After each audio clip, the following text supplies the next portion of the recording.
नौकरानी एक घर के लिए कितनी जरूरी होती है, आइए देखते हैं। अरे बहू, ये देख, सारा साबुन बर्तन में रह गया।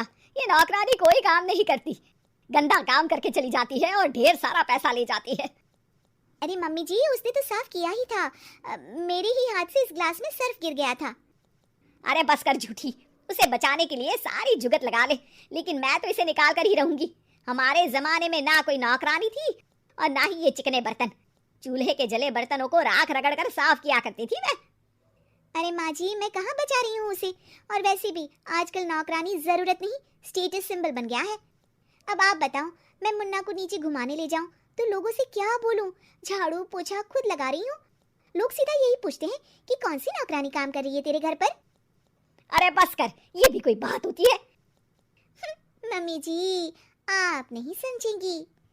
शाम को नौकरानी घर आकर काम कर ही रही होती है कि सास को कहती है, माँ जी एक बात बोलूं, बुरा न मानना। अरे वैसे तो मुझे तेरी शक्ल ही पसंद नहीं है, बात क्या खाक पसंद आएगी। अरे माँ जी सुन तो लीजिए क्या कह रही है। तो मैंने कौन सा उसका मुंह पकड़ लिया है? अरे माँ जी, वो लाल साड़ी पहनती हो ना, ना पहना करो। सास का गुस्सा अब तो सातवें आसमान पर होता है। अरे वाह जी वाह, क्यों ना पहना करूं?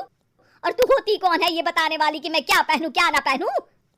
अरे माँ जी पूरी बात तो सुन लो, वो बोलना क्या चाह रही है।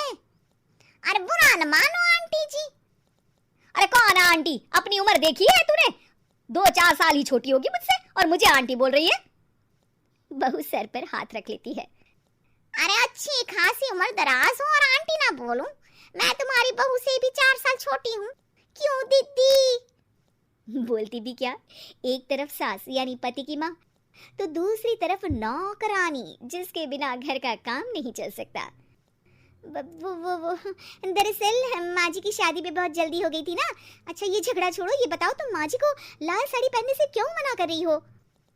वो ना, इनकी उम्र की सारी औरतें सोसाइटी में इनके लिए बात करती हैं कि तुम्हारी सास बुढ़ी घोड़ी लाल लगाम है। बहू को ये सुनकर गुस्सा आ जाता है। अरे वाह वाह, कौन बोलता है जी?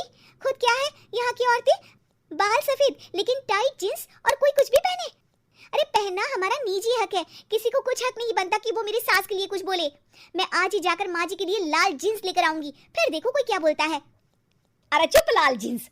अरे सुन नौकरानी की बच्ची, जाकर बोल दे उन लोगों से कि उन लोगों की तरह मैं उड़ती नहीं फिरती हूँ घर बार छोड़कर।